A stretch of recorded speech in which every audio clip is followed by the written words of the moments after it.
आज हम लोग पढ़ेंगे फंक्शन। फंक्शन यूपी बोर्ड के सिलेबस में एक महत्वपूर्ण लेसन होता है फंक्शन, जिसको हम सब रूटीन नाम से भी जानते हैं। सब रूटीन ये बहुत इंपॉर्टेंट टॉपिक है। ठीक है, इसमें कवर क्या हम करेंगे? फंक्शन की डिफिनीशन, फिर फंक्शन के प्रकार, फंक्शन कितने प्रकार के होते हैं, फंक्शन के प्रकार। इसमें दो प्रकार के फंक्शन, एक हमारा यूजर डिफाइंड फंक्शन, और दूसरा है लाइब्रेरी फंक्शन। लाइब्रेरी फंक्शन, ये दो फंक्शन प्रकार हो गए। ठीक है, फिर फंक्शन को डिक्लेयर करना, फंक्शन को डिक्लेयर करना,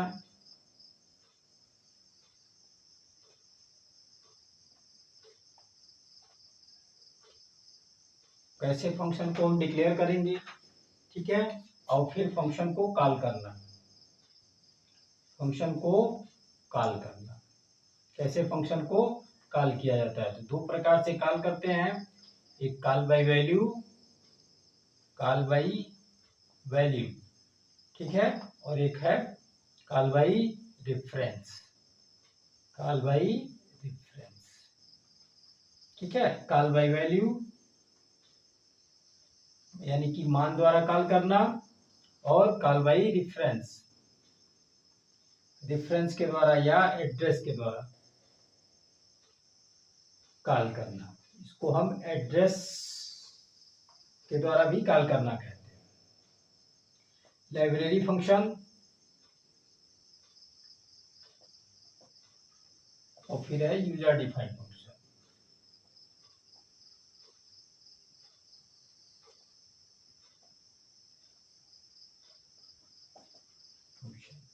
ठीक है, ये हो गया फंक्शन को डिक्लेयर करना,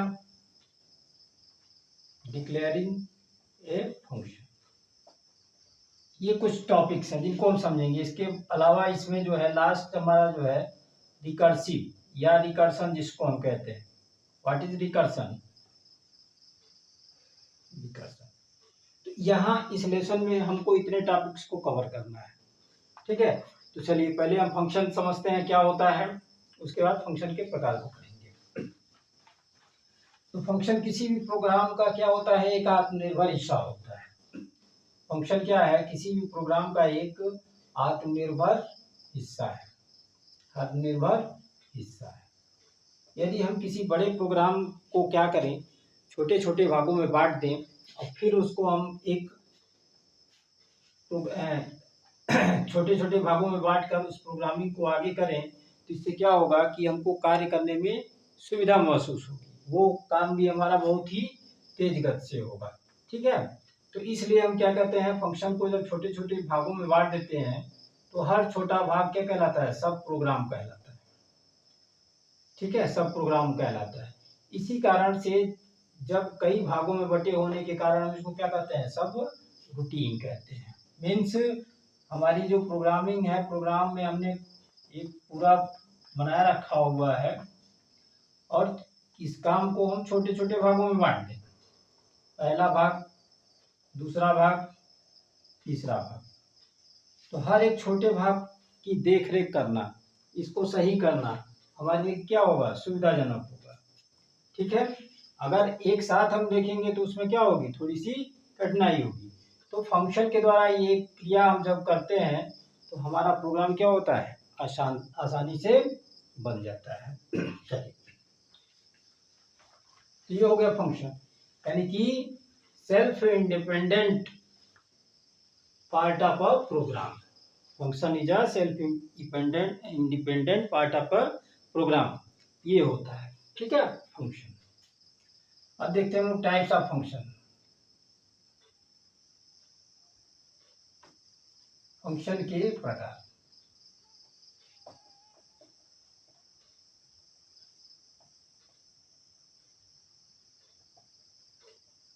तो फंक्शन मुख्य रूप से दो प्रकार के होते हैं। पहला होता है लाइब्रेरी फंक्शन।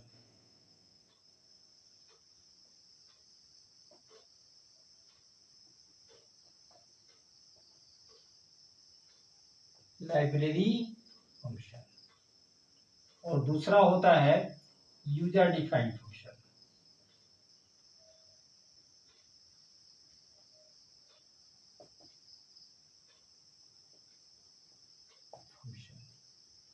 यानी कि जो यूजर बनाते हैं उसको हम लोग क्या कहते हैं, यूजर डिफाइंड फंक्शन कहते हैं।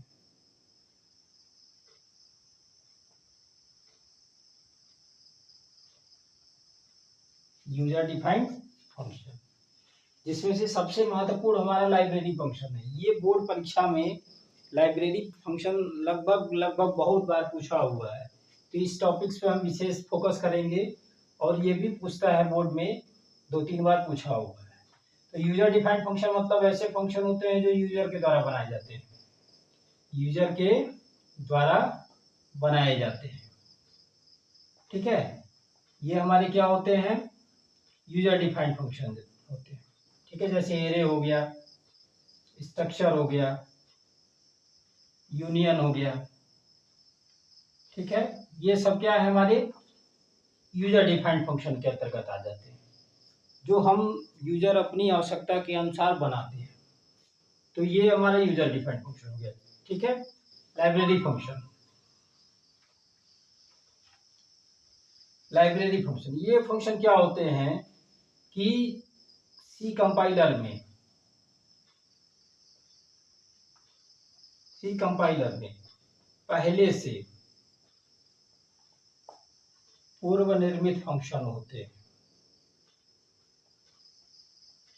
पूर्व निर्मित यानी कि पहले से ही बने हुए फंक्शन होते हैं। ठीक है, निर्मित फंक्शन होते हैं।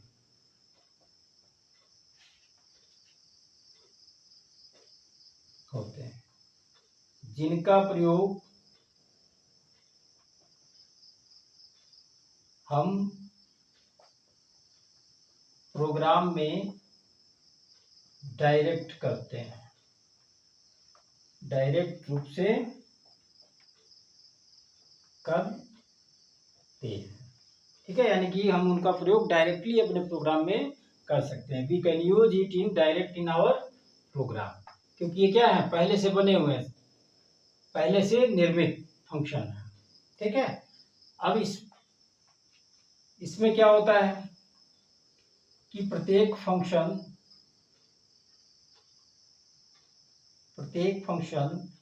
अपने से संबंधित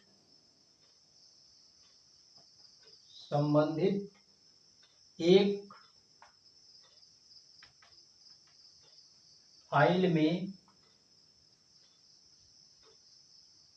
व्यवस्थित होते हैं।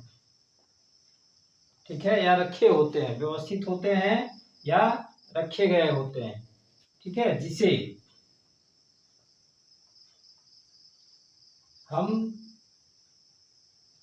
हेडर फाइल कहते हैं।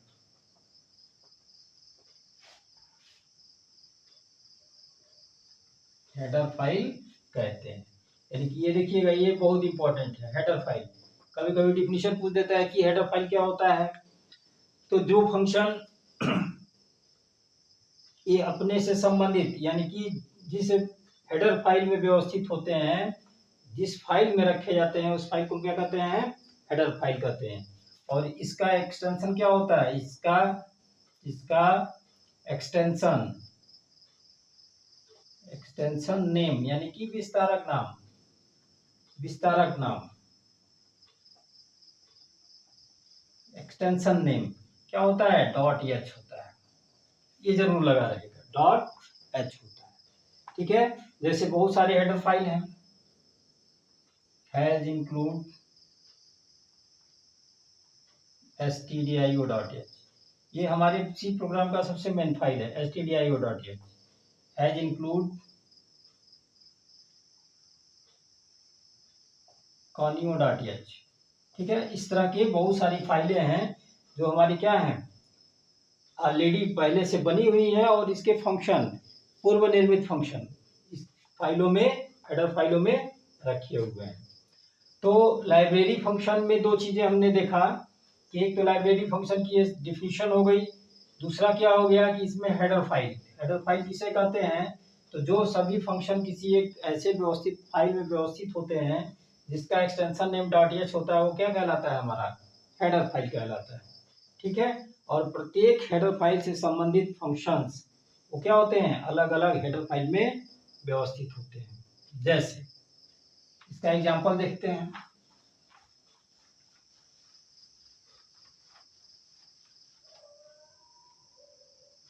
जैसे gets, puts, printf, scanf, sin, cos, clr, अब ये फंक्शन है। ठीक है, ये सारे हमारे लाइब्रेरी फंक्शन है जो हम प्रयोग करते हैं अपने प्रोग्राम में, डायरेक्ट रूप से करते हैं। ठीक है, अब देखिए इसको कैसे ये हेडर फाइल में व्यवस्थित होते हैं, इसको हम एक चार्ट के रूप में देखते हैं। एक चार्ट बनाते हैं, हेडर फाइल, और इसके फंक्शन, कौन कौन से फंक्शन है। ठीक है, तो सबसे पहले जो हम लोग प्रयोग करते हैं हैज इंक्लूड stdio.h, ये हमारे सी प्रोग्राम का हेडर फाइल है। इस हेडर फाइल के हम प्रमुख फंक्शन में से देखेंगे तो सबसे पहले जो हम लोग प्रयोग करते हैं printf, फिर है scanf, gets, puts, getchar, putchar, getche। ठीक है, और बहुत सारे फंक्शंस हैं जो हमारे stdio.h फाइल में होते हैं। फिर है canio.h, canio.h में क्या है, दो फंक्शन हम प्रमुख रूप से प्रयोग करते हैं, CLR SCR, स्क्रीन को क्लियर करने के लिए, CLR SCR, और गेट CH, यानी कि आउटपुट स्क्रीन में जैसे ही हम प्रोग्राम को रन करते हैं और इंटर की दबाते हैं तुरंत हमको क्या होता है, आउटपुट मिल जाता है, तो गेट CH हो गया। फिर हैज इंक्लूड math.h, math.h में क्या है, जैसे साइन का मान निकालना, cos, tan, square, square root निकालने के लिए। ठीक है,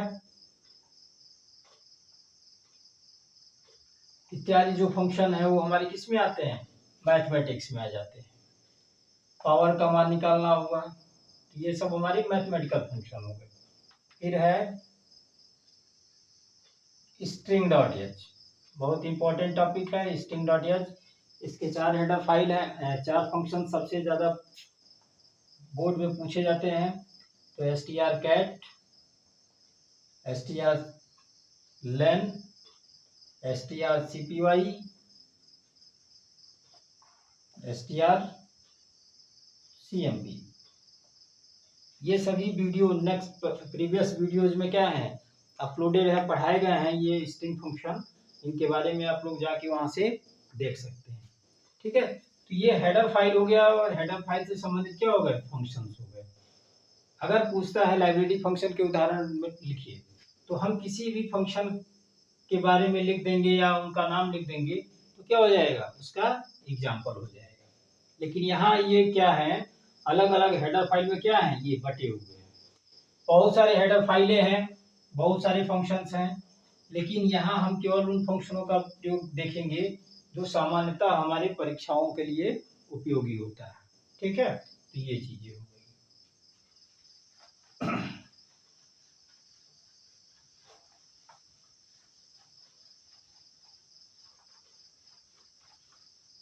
अब सबसे इम्पोर्टेंट चीज होता है कि फंक्शन को डिक्लेयर कैसे करते हैं। फंक्शन को डिक्लेयर कैसे किया जाता है,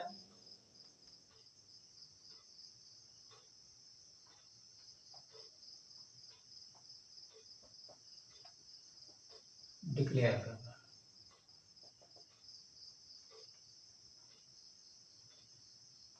डिक्लेयरिंग अ फंक्शन।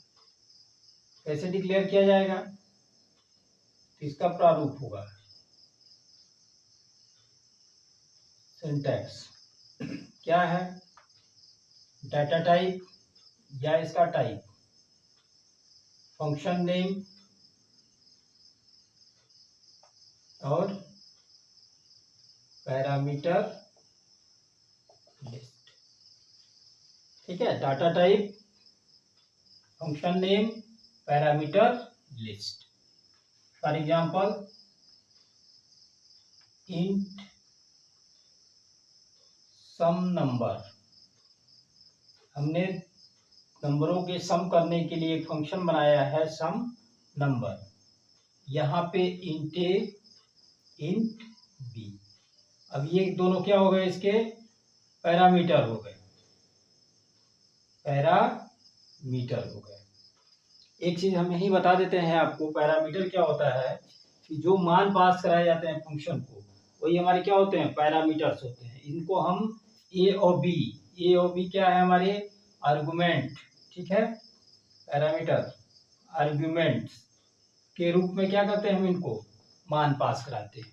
ठीक है, तो ए और बी हम कह सकते हैं कि पैरामीटर हैं या क्या है, हमारे आर्गुमेंट्स।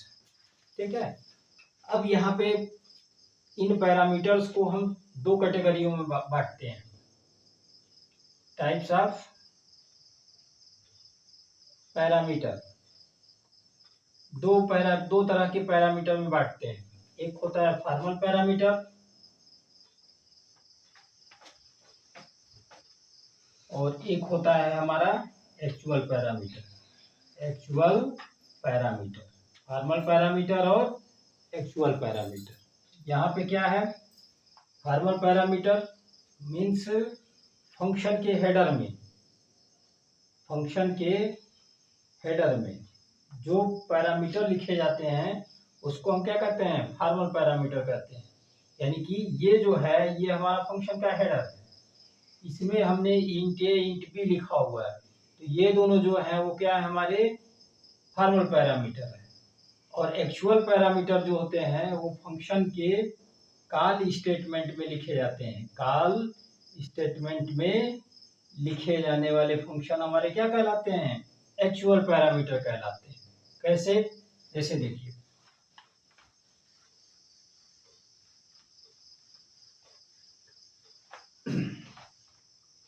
यहाँ हमने लिखा फंक्शन एक इंट सम नंबर इंट ए इंट बी। ठीक है, अब ये हो गई हमारी फंक्शन का हेडर, इसको हम बोलेंगे फंक्शन का हेडर। और यहाँ से यहाँ ये क्या हो गई, हमारे फंक्शन की बॉडी हो गई, फंक्शन बॉडी हो गई, इसको बोलेंगे फंक्शन बॉडी। ठीक है, और ये हमारे स्टेटमेंट यहाँ लिखे जाएंगे, स्टेटमेंट। ठीक है, तो ये हेडर हो गए। इसमें ये जो दोनों पैरामीटर लिखे हुए हैं इंट ए और इंट बी, ये क्या हो गए, हमारे फॉर्मल पैरामीटर हो गए, फॉर्मल पैरामीटर हो गए। ठीक है, तो ये फॉर्मल पैरामीटर हो गए। और अगर हमारे कॉल स्टेटमेंट में मान लिया हम लिखे हुए हैं, कहीं डिक्लेयर कर रहे हैं sum equal to sum number,